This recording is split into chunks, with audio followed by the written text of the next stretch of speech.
Baik, Assalamualaikum warahmatullahi wabarakatuh. Alhamdulillahirabbil alamin wa bihi nasta'in ala umuri dunya waddin. Wassalatu wassalam ala Rasulillah wa ba'd. Alhamdulillah pada kesempatan yang berbahagia ini kembali kita melanjutkan perkuliahan kita ekonomi, zakat dan wakaf, dan alhamdulillah kita sudah berada pada pertemuan yang ke-6 ya.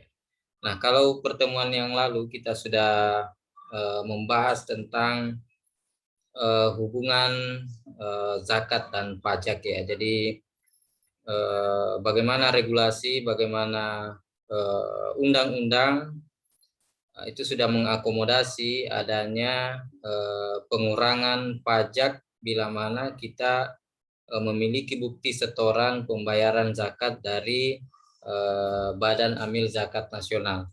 Jadi mudah-mudahan ini sudah dipahami dengan baik. Nah, selanjutnya pada pertemuan kali ini kita akan membahas tentang pemberdayaan zakat, infak, dan sedekah di sektor produktif. Ya, tentu saja menurut peraturan perundang-undangan.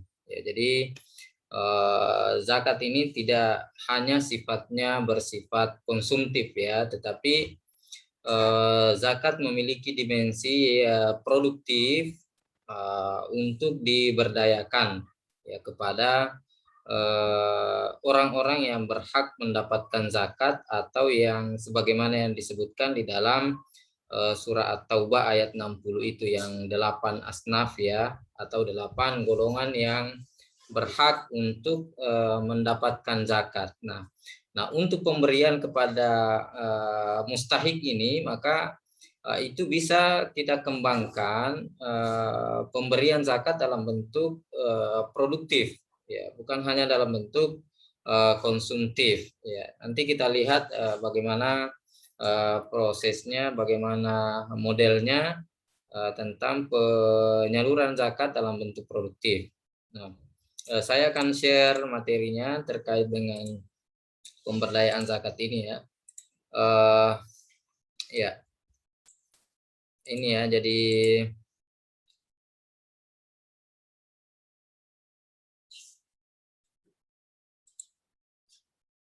ya, Undang-Undang Pengelolaan Zakat atau UU PZ itu menegaskan bahwa salah satu tujuan pengelolaan zakat adalah untuk meningkatkan manfaat zakat. Ya, jadi bagaimana zakat itu memiliki nilai kemanfaatan yang nyata di tengah-tengah masyarakat. Ya. Nah, untuk mewujudkan tentu saja adalah kesejahteraan masyarakat, dan kemudian yang kedua adalah bagaimana penanggulangan, ya, penanggulangan kemiskinan. Nah, guna mewujudkan hal tersebut, maka Undang-Undang Pengelolaan Zakat itu menggunakan dua istilah kunci, ya, yaitu pendistribusian dan pendayagunaan zakat. Nah, pendistribusian adalah proses mendistribusikan zakat itu sendiri. Nah, dalam pendistribusiannya itu kan ada yang dalam bentuk produktif, ada yang dalam bentuk konsumtif. Nah, kemudian bagaimana pendayagunaannya?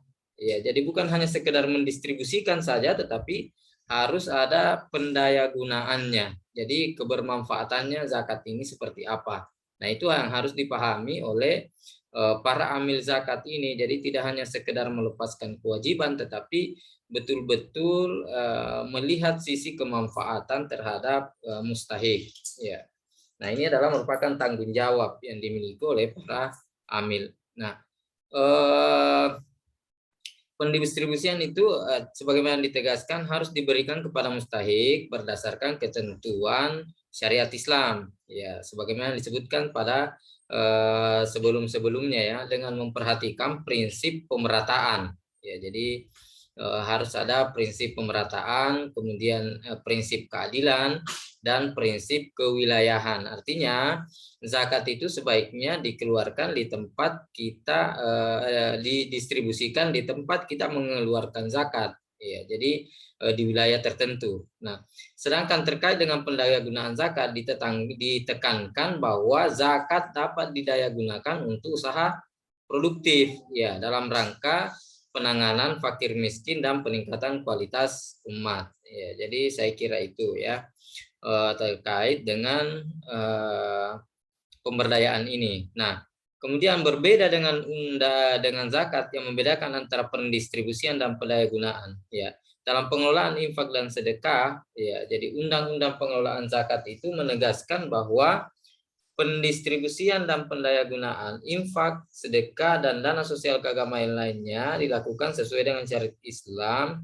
sebagaimana peruntukan yang diikrarkan oleh pemberi. Ya, jadi tentu saja ada perbedaan antara zakat dengan infak dan sedekah ya. Jadi kalau zakat tentu peruntukannya sudah jelas, tidak perlu dibahasakan bahwa ini saya berikan untuk ini. Tapi kalau zakat itu sudah jelas sekali peruntukannya para mustahiknya. Nah, sedangkan untuk infak dan sedekah itu bisa saja kita tentukan ini untuk misalnya untuk yatim piatu, ini misalnya untuk pengelolaan masjid, ini misalnya untuk pengelolaan pesantren, dana operasional dan lain-lain sebagainya itu untuk infak dan sedekah. Nah, kemudian Basnas secara khusus juga telah mengeluarkan peraturan tentang pendistribusian dan pendayagunaan zakat ya. Jadi ada peraturan Basnas itu. Nah, peraturan Badan Amil Zakat Nasional nomor 3 tahun 2018 tentang pendistribusian dan pendayagunaan zakat. Nah, lebih konkret, pendistribusian zakat didefinisikan sebagai bentuk penyaluran zakat kepada mustahik dalam bentuk konsumtif. Ya, jadi kalau pendistribusian itu didefinisikan ya sebagaimana di peraturan Badan Amil Zakat Nasional bahwa penyaluran zakat kepada mustahik dalam bentuk konsumtif ya sebagai bentuk penyaluran kepada mustahik dalam bentuk konsumtif. Sedangkan untuk pendayagunaan itu merupakan bentuk pemanfaatan zakat secara optimal ya tanpa mengurangi nilai dan kegunaannya dalam bentuk usaha produktif. Nah, tentu saja hanya perbedaannya antara penyalurannya dalam bentuk konsumtif itu adalah pendistribusian dan pendayagunaan itu adalah usaha produktif. Ya, jadi tetapi peruntukannya juga harus 8 asnaf atau 8 golongan itu yang sudah ditetapkan di dalam surat Taubah ayat 60. Nah, sehingga berdaya guna untuk mencapai kemaslahatan umum. Ya, jadi ini sebenarnya lebih kepada bagaimana zakat ini bisa mengangkat taraf hidup kepada orang-orang yang miskin ya. Bisa dalam bentuk bantuan usaha modal ataupun pembelian alat-alat modal bagi para pelaku usaha ya. Nah, saya kira sudah banyak sekali contoh-contohnya yang dilakukan oleh Badan Amil Zakat Nasional ya. Nah, pendayagunaan zakat diberikan kepada mustahik sebagaimana di dalam Quran surat Taubah ayat 60 ya. Nah, pendayagunaan zakat untuk sektor produktif diatur meliputi 3 bidang. Ya, yang pertama adalah bidang ekonomi. Pendayagunaan zakat pada bidang ekonomi dapat diberikan dalam bentuk bantuan yang bertujuan untuk mengentaskan kemiskinan, meningkatkan kapasitas produktif, ya, kewirausahaan, meningkatkan kesejahteraan mustahik, pemberdayaan komunitas mustahik berbasis kewilayahan dan potensi ekonomi lokal. Jadi itu ada 3 ya dalam usaha sektor usaha produktif itu tadi. Yang pertama adalah bidang ekonomi pendayagunaan zakat ya bisa dalam bentuk apalagi namanya meningkatkan kapasitas produktif yaitu peningkatan. Nah, kemudian ada kewirausahaan misalnya ada yang mau berusaha. Nah, kemudian meningkatkan kesejahteraan mustahik, pemberdayaan komunitas mustahik. Jadi ada komunitas mungkin bisa juga, tapi tentu saja basisnya adalah lokal atau kewilayahan. Nah, kemudian yang kedua adalah bidang pendidikan. Ya, makanya biasanya ada yang mendapatkan beasiswa dari Badan Amil Zakat Nasional. Ya, nah ini karena memang ada 3 bidang ekonomi, pendidikan. Ya.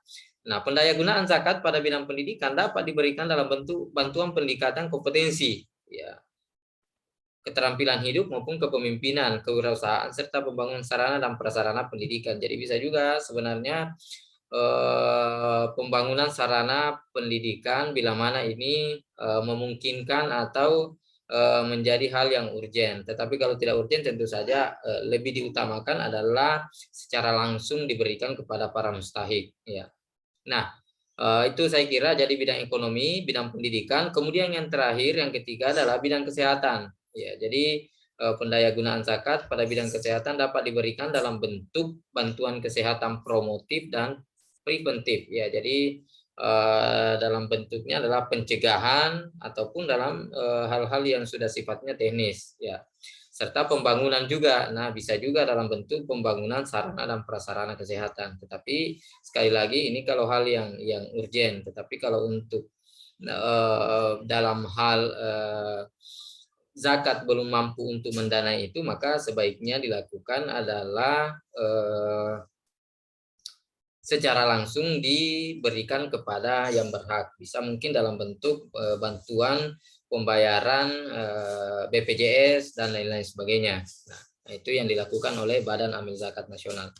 Nah, kemudian pendayagunaan zakat dilakukan dengan 3 tahapan. Ya, pertama adalah perencanaan, pelaksanaan, dan pengendalian. Ya, jadi saya kira manajemen ini terkait dengan manajemen ya. Jadi bagaimana Badan Amil Zakat memiliki perencanaan yang baik, kemudian ada actionnya, pelaksanaannya, dan tentu saja adalah sistem evaluasi atau pengendalian. Nah, itu saya kira sudah diatur juga dalam peraturan Badan Amil Zakat Nasional. Jadi perencanaan terkait dengan analisis sosial, ya, perencanaan rencana kerja, termasuk rencana indikator pencapaiannya apa, ya, indikatornya.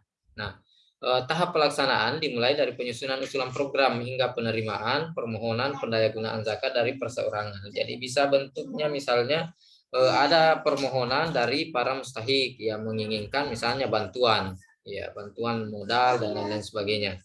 Ya. Nah, tentu saja itu melalui proses analisis yang baik ya. Dan terakhir adalah tahap pengendalian pemeriksaan sasaran wilayah yang dituju, ya, serta wawancara para calon mustahik. Nah, ini yang dilakukan oleh Amil Zakat atau Basnas. Nah, terakhir adalah pengendalian pendayagunaan zakat dilakukan sejak perencanaan sampai dengan pelaksanaan pendayagunaan zakat. Tentu saja ada pelaporan. Ya, bahkan ada kalau dalam hal proses bantuan itu biasanya ada pendampingan dari pihak Basnas ya. Jadi ada pihak-pihak yang sifatnya profesional itu kemudian mendampingi para mustahik ini dalam menjalankan usahanya agar supaya tidak terjadi hal-hal yang tidak diinginkan ya. Nah, oleh karena itu kita melihat banyak juga misalnya para mustahik ini yang tadinya mengelola usahanya dengan apalagi namanya bantuan ya, itu ketika dia mengembalikan bantuan itu karena biasanya bantuan bergulir itu bisa sudah memberikan infak juga ya, seperti itu ya, meskipun tidak diwajibkan. Nah, sanksi bagi Basnas kemudian LAS, amil zakat persorangan atau perkumpulan yang tidak melaksanakan kewajiban sebagaimana ketentuan ya berupa sanksi administratif yang dilakukan secara berjenjang sesuai dengan tingkatan pelanggaran dan atau pengulangan pelanggaran. Ya, sanksi tersebut meliputi peringatan tertulis, ya, penghentian sementara dari kegiatan dan atau pencabutan daripada izin operasional daripada lembaga amil zakat itu. Ya. Nah, kemudian OPZ ya sebagaimana yang dilakukan atau organisasi pengelola zakat dilakukan secara hierarki dan koordinatif. Ya, tentu saja karena sudah ada hierarki kepengurusan di dalam Badan Amil Zakat Nasional, maka harus jelas koordinasinya kemana.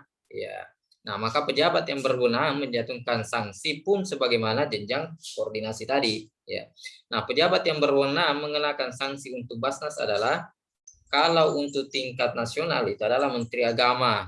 Ya, sedangkan Basnas berwenang menetapkan sanksi peringatan tertulis bagi Basnas provinsi, kabupaten, kota yang melakukan pelanggaran. Ya, sanksi yang berupa pencabutan izin operasional merupakan kewenangan kementerian atau Menteri Agama. Nah, selain sanksi administratif, ya Undang-Undang Pengelolaan Zakat juga menentukan sanksi pidana sebagai berikut. Ya, nah pidananya bagaimana? Setiap orang yang sengaja melawan hukum tidak melakukan pendistribusian zakat kepada mustahik sesuai dengan syariat Islam dipidana dengan pidana paling lama 5 tahun dan atau pidana denda paling banyak 500 juta rupiah.